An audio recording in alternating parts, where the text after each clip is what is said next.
බුද්ධාභිවන්දනා සකල සත සසරින් මුදන් සමන්තහා චක්කවාලේසු අත්‍රා ගච්ඡන්තු දේවතා සද්ධම්මං මුනි රාජස්ස සුනන්තෝ සග්ග මොක්ඛදං ධම්මස්සවන කාලෝ අයං බදන්තා ධම්මස්සවන කාලෝ අයං බදන්තා ධම්මස්සවන කාලෝ අයං බදන්තා නමෝ තස්ස භගවතු අරහතෝ සබ්බ ධම්මේසු අප්පටිහත ඥානචාරස්ස දස බලදරස්ස චතු වේසාරජ්ජ විසරදස්ස සබ්බ සත්තුත්තමස්ස ධම්මිස්ස රස්ස ධම්ම රාජස්ස ධම්මත්සාමිස්ස තථාගතස්ස සබ්බඤුනෝ සම්මා සම්බුද්දස්ස නමෝ තස්ස භගවතු අරහතෝ සබ්බ ධම්මේසු අප්පටිහත ඥානචාරස්ස දස බලදරස්ස චතු වේසාරජ්ජ විසරදස්ස සබ්බ සත්තුත්තමස්ස ධම්මිස්ස රස්ස ධම්ම රාජස්ස ධම්මත්සාමිස්ස තථාගතස්ස සබ්බඤුනෝ සම්මා සම්බුද්දස්ස නමෝ තස්ස භගවතු අරහතෝ සබ්බ ධම්මේසු අප්පටිහත ඥානචාරස්ස දස බලදරස්ස චතු වේසාරජ්ජ විසරදස්ස සබ්බ සත්තුත්තමස්ස ධම්මිස්ස රස්ස ධම්ම රාජස්ස ධම්මත්සාමිස්ස තථාගතස්ස සබ්බඤුනෝ සම්මා සම්බුද්දස්ස උතුම් භාග්‍යවතුන් වහන්සේට මාගේ උතුම් නමස්කාරය වේවා. ධම්මස්වාමී ලෝකස්වාමී භාග්‍යවතුන් වහන්සේට අයිති ධර්මයක් දේශනා කරන මේ වෙලාවේ මාගේ මුවින් වැරදි වචනයක් පිට නොවේවා, මිත්‍යා දෘෂ්ටික වචනයක් පිට නොවේවා, මගේ අදහසක් ධර්මයට විරුද්ධව පිට නොවේවා. උතුම් වූ භාග්‍යවතුන් වහන්සේගේ සත්‍යම බුද්ධ වචනය භාග්‍යවතුන් වහන්සේ සතුටු වෙන ආකාරයට දේශනා කරන්න මට ශක්තිය ලැබේවා. ඒ සඳහා සියලු ආර්යයන් වහන්සේලාගේ අනුග්‍රහය ලැබේවා. සියලු සත්පුරුෂයන් වහන්සේලාගේ අනුග්‍රහය ලැබේවා. සියලු ශාසනාරක්ෂකයින් වහන්සේලාගේ අනුග්‍රහය ලැබේවා. හැම දිනාටම භාග්‍යවතුන් වහන්සේගේම ධර්මය අවබෝධ කරගෙන උතුම් චතුරාර්ය සත්‍ය ධර්මයම අවබෝධ කරගනිත්වා. සාදු සාදු සාදු.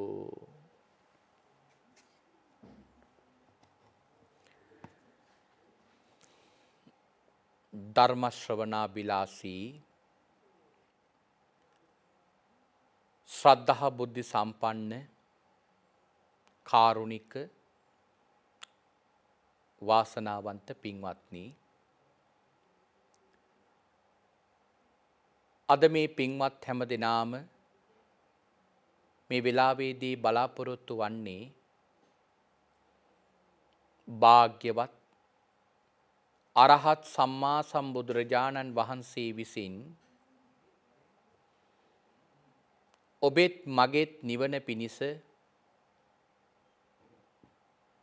මහා කරුණාවෙන් දේශනා කොට වදාළ සුවාසෝ දහසක් ධර්මස්කන්ධයන් අතරින් ඊ타ත්ම වටින ධර්මකාරණාවක් ශ්‍රවණය කරන්නටයි.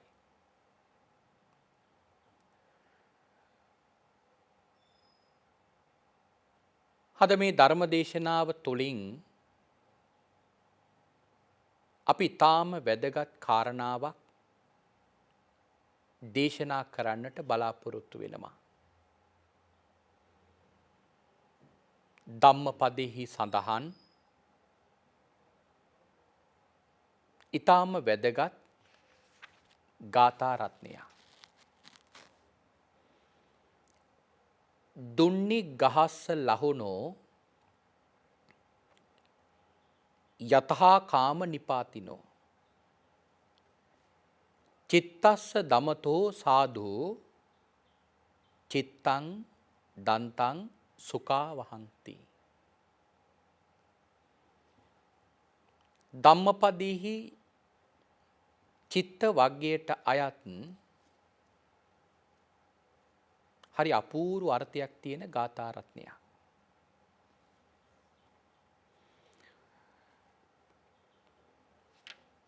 භාග්‍යවතුන් වහන්සේ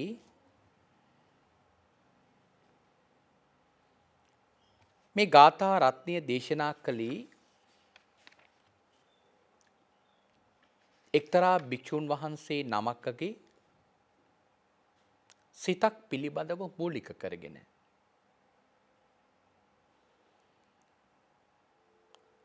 භාග්‍යවතුන් වහන්සේ වැඩ හිටපු කාලේ කොසල් මහ රජතුමාට අයත්ව තිබුණු රටක කන්දක් පාමුල ඒ මහ පර්වතයේ ඇසුරු කරගෙන ඇල ගමු කියලා ගමක් තිබුණා. ඒ ගමට දවසක් භික්ෂූන් වහන්සේලා 69ක් භාග්‍යවතුන් වහන්සේගෙන් කමටහන් ලබාගෙන භික්ෂූන් වහන්සේලා 69 ඒ ගමට වැඩම කරනවා. භාග්‍යවතුන් වහන්සේ යම් තැනකට කමටහනක් ලබා දීලා වඩින්න කියලා භික්ෂුන් වහන්සේලාට කිව්වොත් ඒ භික්ෂුන් වහන්සේලා දන්නවා භාග්‍යවතුන් වහන්සේ මේ කාරණාව මේ විදියටම ප්‍රකාශ කරනවා කියලා. ඒකේ අර්ථයක් තියෙන නිසා තමයි භාග්‍යවතුන් වහන්සේ කාරණාව දැනුවත් කරන්නේ. භික්ෂුන් වහන්සේලාත් ඒ ගමට වැඩම කරනවා. තමන්ගේ නිවන ඒ ස්ථානයේ තියෙන බව දන්න නිසා. මේ ගමේ ඉන්නවා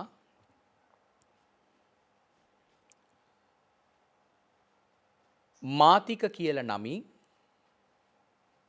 බොහොම ප්‍රසිද්ධ ප්‍රධානී. ඇයගේ බිරිඳ මාතිකා කියලා උපාසිකාව. තමන්ගේ ගමට භික්ෂුන් වහන්සේලා 69ක් වැඩිය බව දැනගත්තු මේ මාතික නම් උපාසිකාව භික්ෂුන් වහන්සේලාට දානයක් පිළිල කළා. භික්ෂුන් වහන්සේලා ඒ දානය පිළි අරගෙන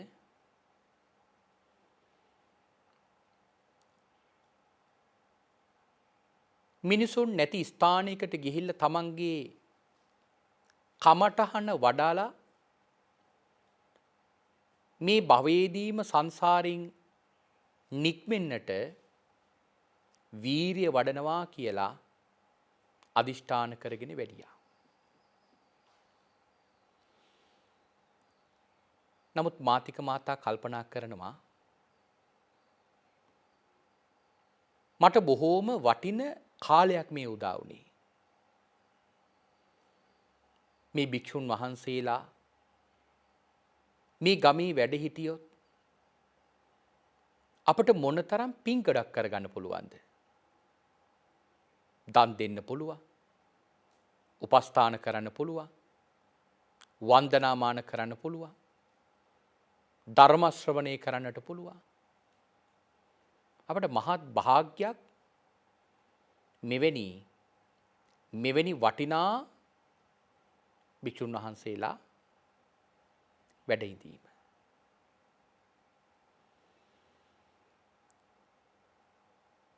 මාතික මාතාව ගිහිල්ලා මේ භික්ෂුන් වහන්සේලාට ආරාධනා කරනවා. ස්වාමීනි, ඔබ වහන්සේලා කොහෙද මේ වඩින්නේ? එතකොට කියනවා උපාසිකාවනි, අපි මේ වාසය කරන්නට සුදුසු භූමියක් හොයාගෙන වඩින ගම. ඒ වෙලාවේ කියනවා ස්වාමීනි, ඔබ වහන්සේලා මේ 3 මාසයේ මෙහි වස් එළඹ වාසය කරනවා නම් ඔබ වහන්සේලා මේ 3 මාසයේ මේ ගමේ වස් සමාදන් වෙලා වාසය කරනවා නම් ස්වාමීනි, මම තිසරණ සහිත පංචශීලීය සමාදන් වෙලා පෙහෙවස් ආරක්ෂා කරනවා කියලා උන්වහන්සේට පොරොන්දු වුණා. ඒ විතරක් නෙවෙයි, ඔබ වහන්සේලාට මම සිව්පස දානෙම උපස්ථාන කරන්නම් කියලත් පොරොන්දු වුණා. භික්ෂුන් වහන්සේලා ගුණවන්ත සීලවන්ත භික්ෂුන් වහන්සේලා පාපයට බය, පාපයට ලැජ්ජාවක් තියෙන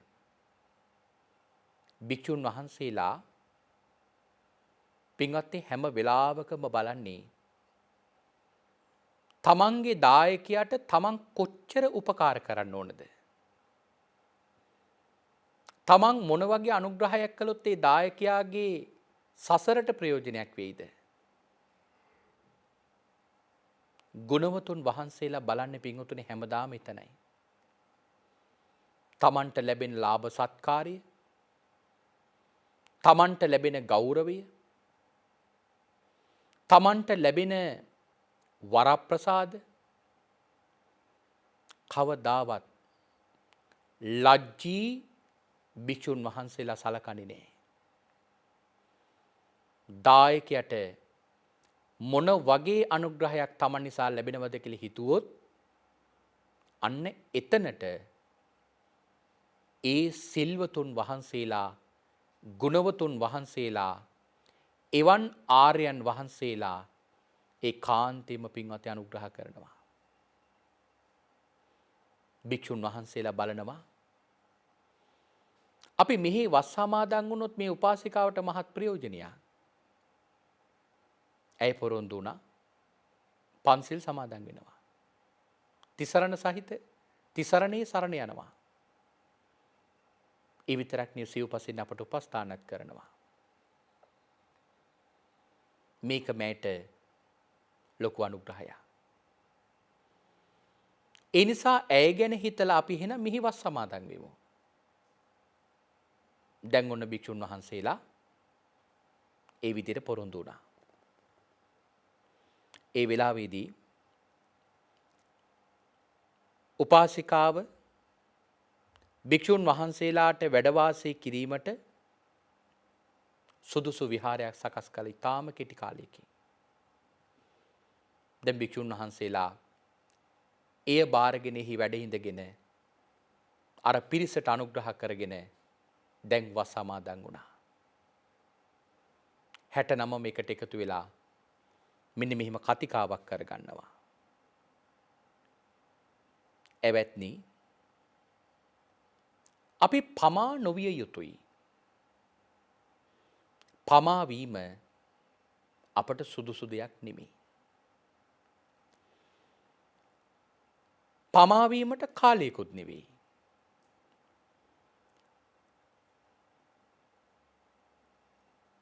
අටමහා නිරය අපට මහ ගෙදරක් වගේ. ආයිමත් සංසාරේ මහා දුක් විඳින පිරිසක් බවට පත් වෙන්නේ නැතුව අපි හැමදෙනාම මේ මොහොතේම වීරිය වඩලා මේ සසර දුක නිමාවට පත් කරමුයි කියලා දැන් කතිකාවක් කරගත්තා. භික්ෂුන් වහන්සේලා වීරිය වඩනවා. අර මාතික මාතා බොහෝම සතුටින් දැන් භික්ෂුන් වහන්සේලාට උපස්ථාන කරනවා. දවසක් මේ මාතික මාතාව භික්ෂුන් වහන්සේලා නිසා කමටහනක් ලබාගෙන එයත් වීරිය වැඩුවා.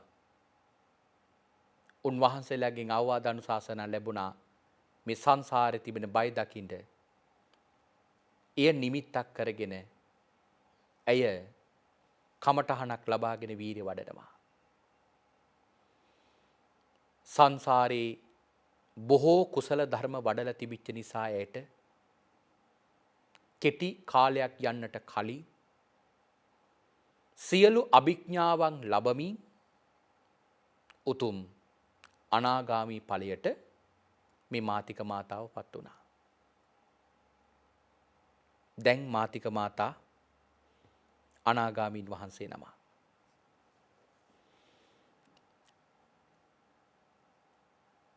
ඇයට දිව්‍යමය ඇස තියෙනවා. අතීතයේ පිළිබඳ ආවර්ජනය කරලා බලන්න පුළුවන්. පුබ්බේ නිවාසානුස්සති ඥානිය තියෙනවා. අනාගතයේ පිළිබඳ ආවර්ජනය කරලා බලන්න පුළුවන් ඥානයත් දැන් මේ අනාගාමී මාතික මාතාවට තියෙනවා. තමන් අනාගාමී ඵලයට පත් වෙලා තමන්ගේ දිවසින් ආවර්ජනය කරලා බලනවා මගේ පුත්‍රයන්ට ඇයි මේ නිවන ප්‍රමාද? මොකද්ද ඒ පුත්‍රයන්ට මේ නීවරණ ප්‍රහාණයට ඇති වෙලා තිබෙන බාධාව? ඇයිගේ දිවසින් බලනකොට ඇයට පේනවා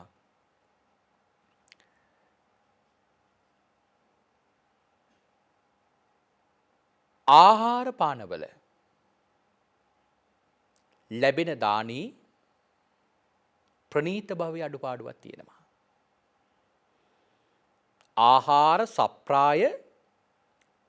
ආහාර සප්‍රාය නැති බවක් ඇයට පේනවා. පින්වතුනි මේ නිවන් දකින්නකොට අපේ හිතට ඇතිවෙන කෙලෙස් ප්‍රහාණය කරනකොට බුදුරජාණන් වහන්සේ එය වඩන්නට කියලා දීපු ක්‍රමවේදයක් තියෙනවා. ඒ ක්‍රමවේදය තමයි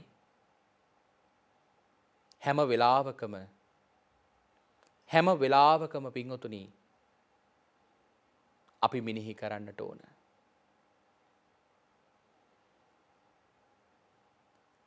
භාග්‍යවතුන් වහන්සේ අපට හැම දෙයකටම අනුග්‍රහ කළා තියෙනවා. නමුත් අද කාලේ සමහර දෙනෙක් භාවනා කරනවා සති ගණන්, මාස ගණන්, අවුරුදු ගණන් අපි දකිනවා අද කාලේ බොහෝ දෙනෙක් භාවනා කරනවා. නමුත් අවසානයේදී භාවනාවලට සම්බන්ධ වෙන අය භාවනාවට යන්න කලින් තිබිච්ච චරිත ස්වභාවයයි ඒ භාවනාවට ගිහිල්ලා ආවෙන් පස්සේදී තිබිච්ච චරිත ස්වභාවය අතරේ මොන වගේ වෙනසක් තියෙනවද කියලා සලකලා බැලුවොත්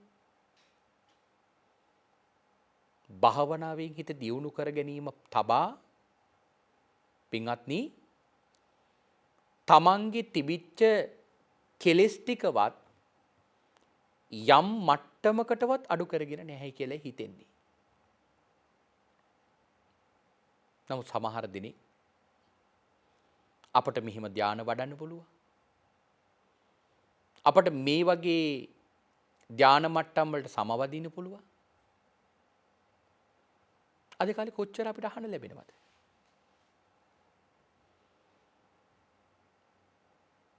නමුත් පින්වතුනි ඇත්තටම හොයලා බැලුවොත්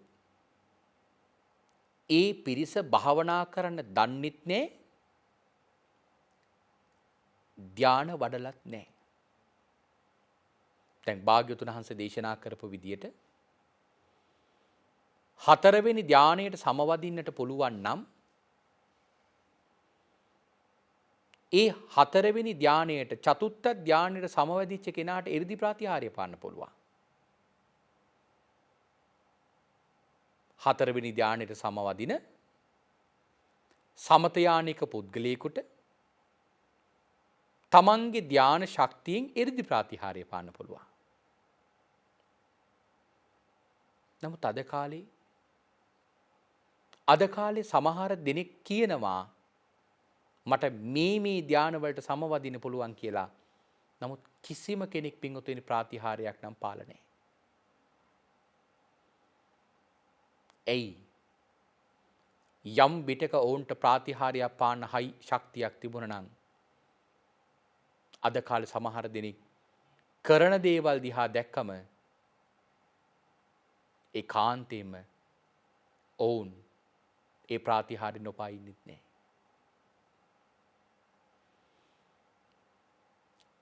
යටත් පිරිසින් ඔවුන්ගේ ගුණයක්වත් දියුණු වෙලා නැහැ. වෙනද කේන්ති ගිය තරමට වඩා තමන්ට දැන් කේන්ති යන ස්වභාවය කොච්චරද කියලා හොයලා බැලුවොත් වෙනදා අත්හැරපු ප්‍රමාණයට වඩා දැන් අපිට දේවල් කොච්චර අත්හරින්න පුළුවන්ද කියලා බැලුවොත් අපි තාමත් එකම තැන නම් ඉන්නේ. අපි පින්වතුනි මුලාවකටපත් වෙලා ඉන්නේ. තමන් ගැන තමන් විමසලා බලන්න. සමහර වෙලාවට සමහර දිනේ කොච්චර වංචනික ධර්ම වලට අහු වෙලා තියෙනවද කියලා බලන්න. ඇතෙමෙක් සමහර විට ප්‍රකාශ කරනවා මට මගේ ආවුෂ වුණත් කෙනෙකුට දෙන්න පුළුවන්. ඒ තරම් අත්හැරලයි කියලා හිතෙන්නේ.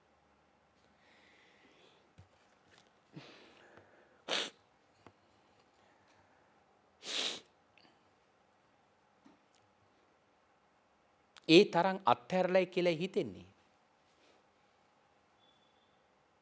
නමුත් පින්වතුනි ඇත්තටම තමන් කොච්චර අත්හැරලාද කියලා බැලුවොත් තමන්ටම තේරෙයි තමන්ගේ අත්හැරීමේ දියුණු බවක් නැහැ කියලා. නමුත් කීමට කියනවා මගේ ජීවිතය උනත් දෙන්න. මගේ පණ උනත් දෙන්න. මට පුළුවන් නම් මගේ ආයුෂ උනත් මම දෙනවා. හැබැයි ඒක අපට පේනව ලොකු අත්හැරීමක් කියලා. හැබැයි ඔහොම කියන කෙනෙක් කවදාවත් බලන්න කියනවද කියලා? මම මගේ කාර් එක දෙන්න. මම මගේ ගේ දෙන්න. මම මගේ ගිණුම් කාඩ් පත දෙන්න. බලන්න පින්වතුනි කවුරුත් ඔහොම කියනවද කියලා? ඇයි එහෙමනම් අර අච්චර දෙයක් තමන්ගේ ජීවිතයේ ඉල්ලුවෝ ජීවිතයේ දෙනවා කියන කෙනාට ජීවිතයට වඩා එහා දෙයක් තියෙනවද? එහෙනම් ගියක්, තමන්ගේ කාර් එක, තමන්ගේ බැංකු ගිණුමේ කාඩ්පත මේව දෙන්න බැරි කමක් නේ. නමුත් ඇත්තටම ඔවුන් හොයලා බැලුවොත් අත්හැරලා තියෙන මොනවද කියලා තමන්ගේ ළඟ කිසිම දෙයක් අත්හැරලා නැහැ කියලා තමයි සමහර වෙලාවට කියන්න තියෙන්නේ. ඒතර අපි මේ ධර්මයේ තුලින් දියුණුවක් ලබලද? අද භාවනා කරන්න යන කෙනෙකුට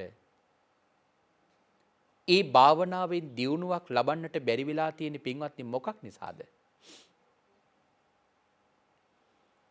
බුදුරජාණන් වහන්සේගේ අනුශාසනාව මොලින් හරියට අහලා නැති නිසා. අපි උඩින් පල්ලේ පළගක් බැඳගෙන මෙහිමයි ආස්වාස ප්‍රාස්වාස කරන්න කියලා ඉගෙනගත්තු පමණින් කවදාවත් පින්වතුනි භාවනා වැඩෙන්නේ. රියදුරු අසුනක වාඩි වෙලා රියදුරෙක් වාහනය පදවන විදිය දිහා දැකලා අපි පුහුණුවක් නොලබා ඒකේ දේවල් ඉගෙන ගන්නේ නැතුව රියදුරු අසුනේ පින්වතුනි වාඩි වෙන්න ගත්තොත් මොකද වෙන්නේ? කවදාවත් අපට හරියට වාහනය පදවන්න පුළුවන් කමක් ලැබෙන්නේ නැහැ. ආන් ඒ වගේ පින්වත්නි අපිට කවදාවත් පින්වත්නි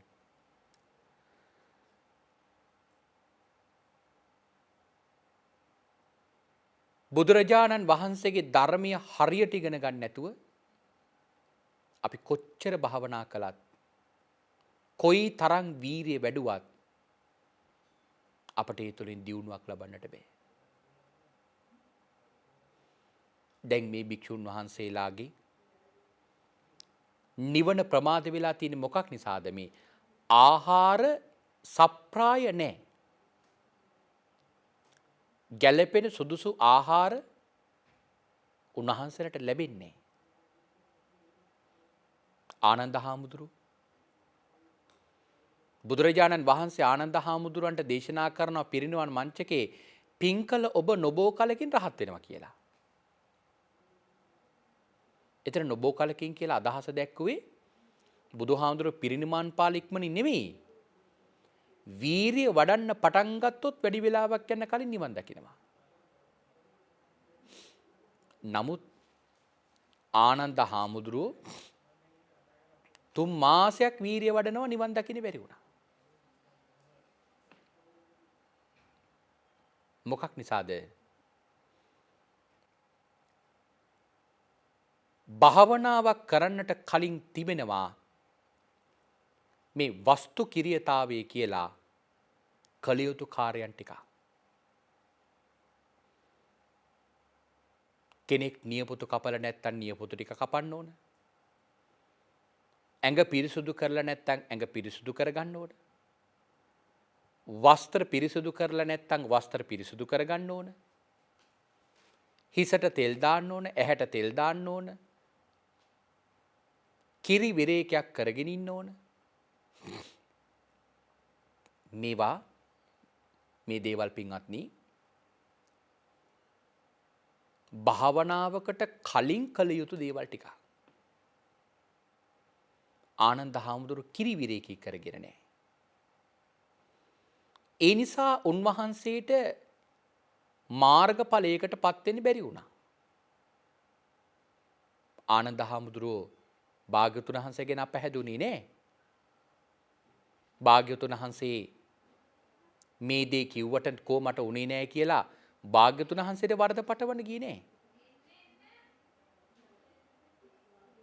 ඒ වෙලාවේදී ආනන්ද හාමුදුරුවෝ තමන්ගේ අඩුපාඩුවයි තේරුම් ගත්තේ. උන්වහන්සේ කිරි විරේකයක් කරලා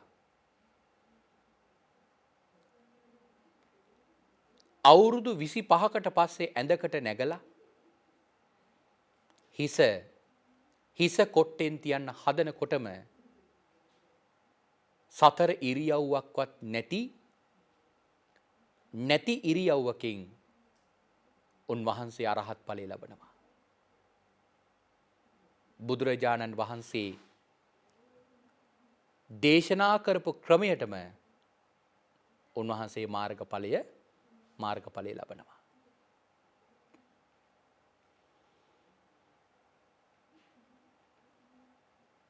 ඒ වගේ පින්වතුනි අපි භාවනාවකට කලින් කළ යුතු බොහෝ දේවල් තියෙනවා. දැන් මේ භික්ෂුන් වහන්සේලා 69ටත් නිවන් දකින්න බැරි වුණේ මොකක් නිසාද? තමන්ට ලැබෙන ආහාර පාන ප්‍රණීත බවක් නැහැ. හැබැයි කවදාවත් එහෙමයි කියලා උන්වහන්සේලා ලැබෙන දාණය ප්‍රතික්ෂේප කරලත් නැහැ. දැන් මේ වික්ෂුන් වහන්සේලා නිවන ප්‍රමාද මොකක්ද කියලා විමසලා බලනකොට මාතික මාතාවට වැටහුණා මේ ආහාරයේ ප්‍රණීත බවක් නැහැ කියලා. ඇය බොහොම රසවත් ආහාර පාන මනා රසයෙන් නොයෙක් ආකාරයේ රසයන්ගෙන් යුක්ත කැවිලි පෙවිලි කිරිපැණි ආදී මේ සියල්ලක්ම පිළියෙල කරලා තමන්ගේ ගෙට වඩම්මවලා ඔබ වහන්සේලාට කැමතිසේ යමක් රුචි නම් එය රැගෙන වළඳනසේක්වා කියලා ආරාධනාවක් කළා. ඉතින් ඒ වෙලාවේ භික්ෂුන් වහන්සේලා යහපත් දාන වේලක් රැගෙන ඒ යහපත් දාන වේල වළඳලා සිත එකඟ කරගත්තු නිසා උන්වහන්සේලා ඊටාම කෙටි මොහොතකදී සියලු දෙනා වහන්සේලාම පින්වතුනි අරහත් ඵලය ලැබුවා.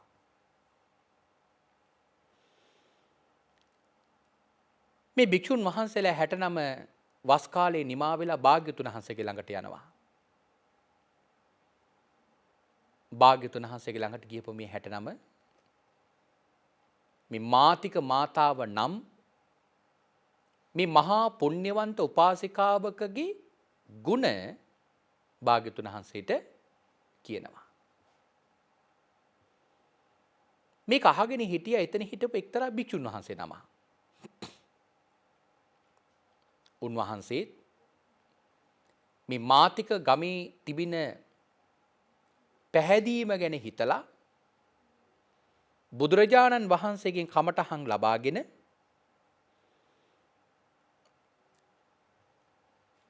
ඒ ගමට වැඩම කරනවා. උන්වහන්සේ කලින් භික්ෂුන් වහන්සේලා වැඩ හිටපු විහාරෙටම වැඩම කරනවා. වැඩම කරපු දවසේම මේ උපාසිකාව දැනගත්තා. දැනගෙන අර භික්ෂුන් වහන්සේ හිතනවා මම බොහෝ දුර කතරක් ගෙවාගෙන මේ ආවේ. හරි විහිසයි. මට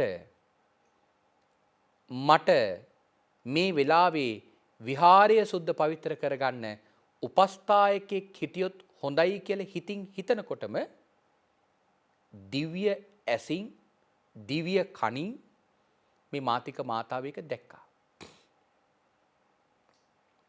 සුදුසු උපස්ථායකෙක් පිළියෙල කරවලා පන්සලට යවුවා.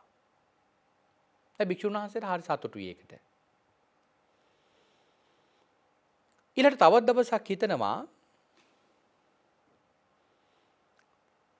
මට බොන්න හකුරු පානයක් තිබුණා නම් හොඳයි කියලා. මාතික මාතාව මේ කාරණාවත් දැකලා භික්ෂුන් වහන්සේට මනා රසයකින් යුක්ත හකුරු පානයක් සකස් කරලා යවනවා. ඊළඟට දවසක් ආයි හිතනවා මට හෙට උදේට අවුලුපත් සමග සිනිඳු කැඳක් තිබුණොත් හොඳයි කියලා. අනාගාමී මාතික මාතාව මේකත් දැකලා පහෝදා උදේම ඒ දානියත් පිළියෙල කළ යවනවා. ඒ වෙලාවේදී ඒ භික්ෂුන් වහන්සේ මේක හිතනවා මගේ හිත දැනගෙන මගේ සිතට ඕන දේවල් මේ විදියට එවන මේ උපාසිකාව කවුද කියලා දකින්න තිබුණොත් හොඳයි, ප්‍රණීතාහාරයක් සකස් කරගෙන ඇය ආවොත් හොඳයි කියලා හිතනකොටම අනාගාමී මාතික මාතාව එයත් දැනගෙන පහවදා ප්‍රණීත දානයක් සකස් කරගෙන අර භික්ෂුන් වහන්සේ බලන්න යනවා. ඒ වෙලාවේදී භික්ෂුන් වහන්සේ අහනවා, උපාසිකාවනි මාතික මාතාව කියලා කියන්නේ ඔබටද? උපාසිකාව කියන්නේ එසේමයි ස්වාමීනි, මම තමයි මාතික මාතාව. ඒ වෙලාවේ අහනවා, උපාසිකාවනි ඔබට අනුන්ගේ සිත් කියවන්න පුළුවන්ද? ඒ වෙලාවේ උපාසිකාව කියනවා, ස්වාමීනි මේ ඔබ වහන්සේ කුමක්ද මේ මගෙන් විමසන්නේ? එතකොට භික්ෂුන් වහන්සේ අහනවා, මම හිතන හැම දෙයක්ම ඔබ කළා, ඒ නිසායි මම මෙහෙම විමසන්නේ. මම හිතන හැම දෙයක්ම ඔබ කළා, ඒ නිසායි මම අහන්නේ ඔබට අනුන්ගේ සිත් කියවන්න පුළුවන්ද? පිටුතින හරි අපූර්ව සංවාදයක් මේ මෙතන ඇති වෙන්නේ. එතකොට කියනවා, ස්වාමීනි පරසිත දන්න භික්ෂුන් වහන්සේලා නම් ඉතින් ගොඩක් ඉන්නවා. ඒ කිව්වේ මොකද්ද? පින්වතුනි, ධර්මයේ බොහෝ තැන්වල සඳහන් කරන විශේෂ කරුණක් තියෙනවා. ඒ තමයි කවදාවත් ආර්යයන් වහන්සේලා තමන්ගේ ආර්ය ඵලය කිසි කලයක පින්වතුනි ප්‍රකාශ කරන්නේ නැහැ. ඒක බොහොම විශේෂ කාරණාවක්. ආර්යයන් වහන්සේලා තමන්ගේ ආර්ය ඵලය කවදාවත් තමන්ගේ මුවින් ප්‍රකාශ කරන්නේ නැහැ. දැන් භික්ෂුන් වහන්සේ අහනවා, ඔබට අනුන්ගේ සිත් කියවන්න පුළුවන්ද? ඉතින් උපාසිකාව අහනවා, ඇයි ස්වාමීන් වහන්සේ එහෙම අහන්නේ කියලා. එතකොට භික්ෂුන් වහන්සේ කියනවා, මම කියන හැම දෙයක්ම ඔබ කරපු නිසා මට එහෙම හිතෙනවා කියලා. එතකොට ඇයි කියනවා, ස්වාමීනි අනුන්ගේ සිත් කියවන්න පුළුවන් නම් කී දෙනෙක් නම් ඉන්නවද මේ ශාසනයේ? ඒ වෙලාවේ ආයිමත් නැවත අහනවා, උපාසිකාවනි මම වෙන කාගේවත් ගැන නෙමෙයි මේ අහන්නේ, ඔබ ගැන. උපාසිකාවනි ඔබට අනුන්ගේ සිත් කියවන්න පුළුවන්ද? ඒ වෙලාවේදී කියනවා, ස්වාමීනි අනුන්ගේ සිත් කියවන්න බැරි අය මේ වගේ දේවල් කරනවද කියලා අහනවා. අනුන්ගේ සිත් කියවන්න බැරි අය මේ වගේ දේවල් කරනවද කියලා අහනවා. ඒ වෙලාවේදී උන්වහන්සේ අහන හැම දෙයකටම වක්‍රව උත්තර දෙනවා. නමුත් කිසි වෙලාවක වචනෙන් කියන්නේ තමන්ට එක පුළුවන් කියලා. හැබැයි භික්ෂුන් වහන්සේ දැනගන්නවා ඇයට අනුන්ගේ සිත් කියවන්න පුළුවන්. මේක ඇහුවම භික්ෂුන් වහන්සේ ගොඩක් බය වෙනවා. උන්වහන්සේ කල්පනා කරනවා,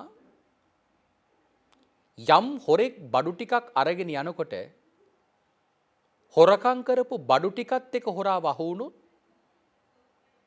ඒ හොරාව කෙස්සැටිය මල්ල ගන්න පුළුවන්. ඒකාන්තෙම හොරෙක් වෙනවමයි. අපි හිතමු බඩු නැතුව හොරා වුණොත් හොරකම් කරා කියලා අපිට ඔප්පු කරගන්න බෑ. හැබැයි බඩු ටිකත් එක්ක වුණොත් ඒකෙන් ඔප්පු කරගන්න පුළුවන්. ඒ හොරා හොරෙක් කියලා. මගේ හිතට දැනෙන සෑම සිතුවිල්ලක්ම මෑට කියවන්නට පුළුවන් නම් ඒ කාන්තේම මෙය මගේ සිතට නරක සිතක් ආවොත් ඒක නොදැනගන්න කිසිදු ඉඩක් නැහැ. භික්ෂුන් වහන්සේ බොහෝ සෙයින් බය වෙනවා. මගේ හිතට නරක හිතක් ආවොත්, නොගැලපෙන අකුසල සිතක් මගේ හිතට ආවොත් ඒ කාන්තේම ඒ සිතුවිල්ල මෙය දැනගන්නවාමයි. උන්වහන්සේට බයක් ඇති වුණා. උන්වහන්සේ ඒ මොහොතේම ඒ ගමින් නික්මිලා බුදුරජාන් වහන්සේ වැඩ ඉන්න තැනට යනවා. භාග්‍යවතුන් වහන්සේ අහනවා ඇයි මහාන ආවේ? එතකොට කියනවා ස්වාමීනි මට මෙන්න මෙහෙම දෙයක් වුණා. ස්වාමීනි මට ඒ ගමේ වාසය කරන්න බෑ. එතකොට අහනවා ඔබට බැරි මොකක් නිසාද? ස්වාමීනි මට මේ බොහෝ සිල්පද රැකගෙන ඉන්න අමාරුයි. එතකොට භාග්‍යවතුන් වහන්සේ අහනවා හරි ගොඩක් ඕනේ. මහණ ඔබට පුළුවන් එක සිල්පදයක් රකින්න. එතකොට භික්ෂුන් වහන්සේ කියනවා හොඳයි ස්වාමීනි මට එකක් නම් රකින්න පුළුවන්. හොඳයි මහණ එහෙනම් යන්න ගිහිල්ලා හිත රැකගෙන වාසය කරන්න. අනික කිසිදු සිල්පදයක් රකින්න ඕනේ හිත පමණක් රැකගෙන වාසය කරන්න. භික්ෂුන් වහන්සේ අරමුණු කරගෙන දැන් යනවා. ගමට ගිහිල්ලා හිත රැකගෙන වීරිය වඩනවා. සසරේ මහා පිං කරලා තිබිච්ච නිසා බොහෝම කෙටි කාලයකින් උන්වහන්සේ අරහත් ඵලය ලබනවා. රහත් බව ලබාගත්තු මේ මහ තෙරුන් වහන්සේට පරචිත්ත විජානති කියන මේ ඥානය පහළ වුණා. පුබ්බේ නිවාසානුස්සති ඥානය කියන මේ ඥානය පහළ වුණා. උන්වහන්සේට මාතික මාතා නම් අනාගාමී උපාසිකාව පිළිබඳ අප්‍රමාණ ගෞරවයක් කරුණාවක් තියෙනවා.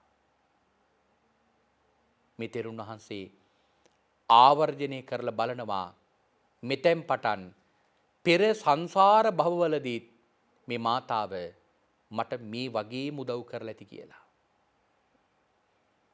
අතීතයේ පිළිබඳ ආවර්ජනය කරගෙන යනවා ජීවිත 99ක් යනකම්. නමුත් අවාසනාවකට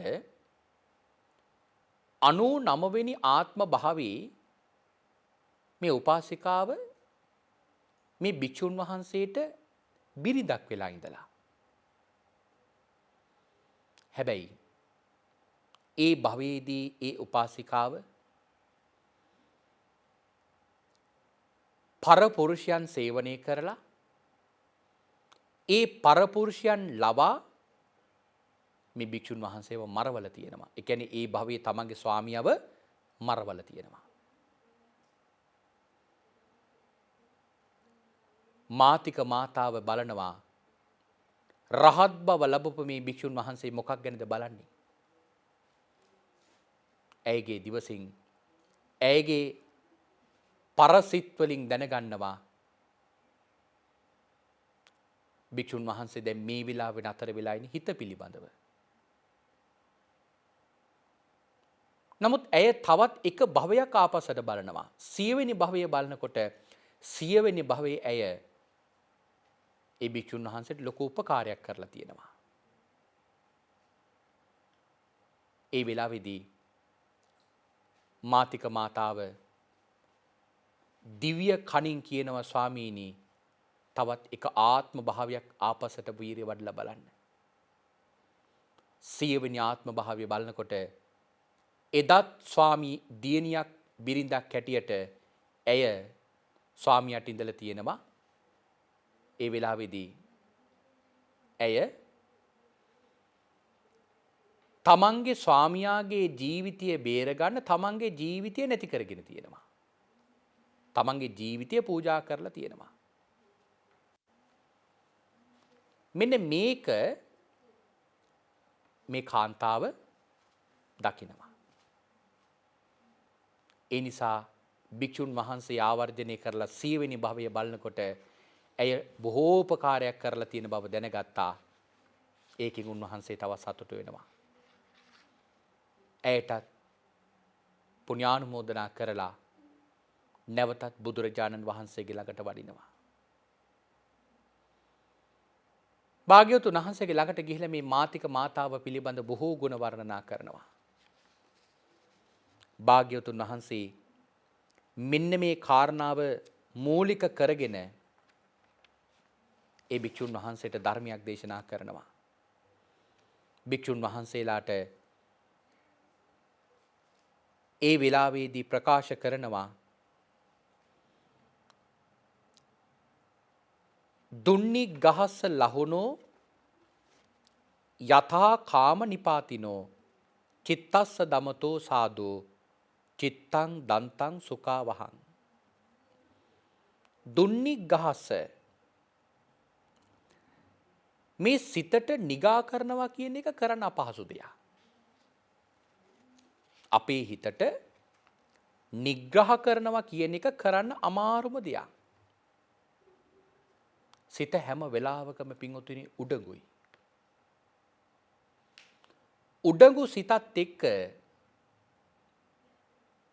සත්‍තිස් බෝධිපාක්ෂික ධර්ම වඩනවා කියන එක නම් පහසු දෙයක් නෙමෙයි.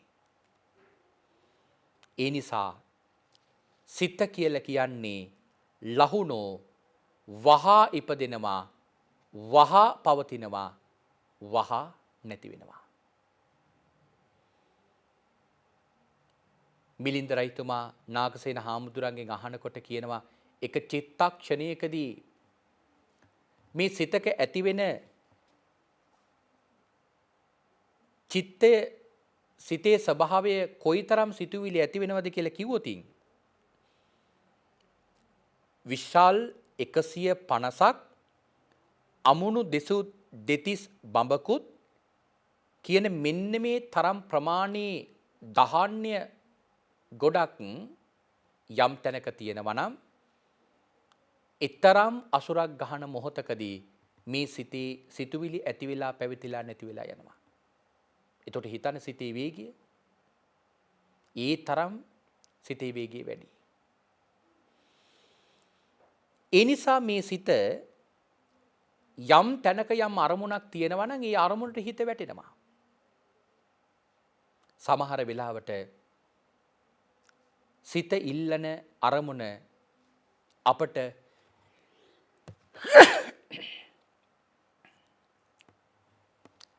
සිත ඉල්ලන අරමුණ අපට යහපත් වෙන්නත් පුළුවන් අයහපත් වෙන්නත් පුළුවන්. යහපත් වුණත් අයහපත් වුණත් සිත කැමති නම් ඒ තැනට හිත වැටෙනවා. යථා කාම නිපාතිනෝ චිත්තස්ස දමතෝ සාදු. හැබැයි යමෙක් මේ සිත දමනය කරනවා නම් මනාකොට චිත්තං දන්තං සුඛා වහං ඒ දමනය වූ සිත නම් මනා සැපයක් Tamanට උදා කරනවා. කාරණාව පැහැදිලි කරන්න ගියොත් තවත් බොහෝ විස්තර මේ සම්බන්ධයෙන් අපට සිහිපත් කරන්නට පුළුවන්. නමුත් අපේ සිත ගත්තම එක තැනක එක මොහොතක පවතින්නේ නැහැ. නොඑක් අරමුණු ඔස්සේ ගමන් කරනවා. එවන් සිතක් අපට වීරිය වඩලා দমনය කරන්න පුළුවන් නම් අන්න එදාට ඒ ලෝකෝත්තර සෝය තුළින් අපට දැමින් দমনය වූ සිතක් කොයිතරම් සැපසහිතද කියලා. එහෙමනම් විවිධ අරමුණු ඔස්සේ ගමන් කරන මේ සිත দমনය කරගන්නට චිත්ත වීරිය වඩන්නට නොඑක් අරමුණු ඔස්සේ හිත දුවපු අර තෙරුන් වහන්සේට හිත দমনය කරගන්න පුළුවන් වුණාසේ ඔබටත් මටත් මේ සසර ගින්න නම් සංසාර ගින්නින් නිදහස් වෙලා උතුම් අමූර්ත මහා නිවනින් සැනසෙන්නට මේ උතුම් ධර්ම දේශනාව උපකාර වේවා කියලා අපි මේ වෙලාවේ ප්‍රාර්ථනා කරනවා. ඔබ අප හැම දිනාටමත් මේ රැස් කරගත්තා වූ උතුම් ධර්ම දානමේ පිණින් අනුමෝදන් වේවා. ඒ වගේම විශේෂයෙන්ම ධර්ම දේශනාවක් පවත්වලා මම රැස් කරගත්තු සියලු පින් මා මේ ලෝකෙට බිහි කරපු පසුගිය දවසක හදිසියෙම මිය ගිය මාගේ ආදරණීය මව්තුමියට මේ පින් අනුමෝදන් වේවා. එතුමියගේ භවගාමී ජීවිතය සුවපත් වේවා. ඊට පෙර මිය ගිය මාගේ පියාණන්ටත් මේ සියලු කුසල් අනුමෝදන් වේවා. මා පැවිදි කරපු මාගේ ගුරුදේවෝත්තමයන් වහන්සේටත් මේ පින් අනුමෝදන් වේවා. ධර්ම කරුණු මට මනාකොට කියලා දෙමින් මාව ධර්මයෙන් පෝෂණය කරන මාගේ ගුරුදේවෝත්තමයන් වහන්සේටත් මේ සියලු කුසල් අනුමෝදන් වේවා. අවසානයේ ඔබ අප හැම දිනාටමත් කෙටිම කාලයකින් පහසුම ආකාරයෙන් සුඛ සහගත ප්‍රතිපදාවෙන් සියලු දුකින් මිදෙම්වා. මේ සියලු කෙලෙස් බරින් නිදහස් වෙම්වා. අජර වූ අමර වූ නිවන ලැබ සැනසෙන්නට මේ කුසල් උතුම් පාරමිතාවක්ම වේවායි. සාදු සාදු සාදු කියා අපි ප්‍රාර්ථනා කරගමු. ආකාසට්ටහා ච බුම්මට්ටා දේවානාගා මහිද්దికා පුඤ්ඤන්තං අනුමෝදිත්වා චිරන් රක්칸තු සම්මා සම්බුද්ධ ශාසනං චිරන් රක්칸තු සම්මා සම්බුද්ධ දේශනං චිරන් රක්칸තු සම්මා සම්බුද්ධ ශාවකං.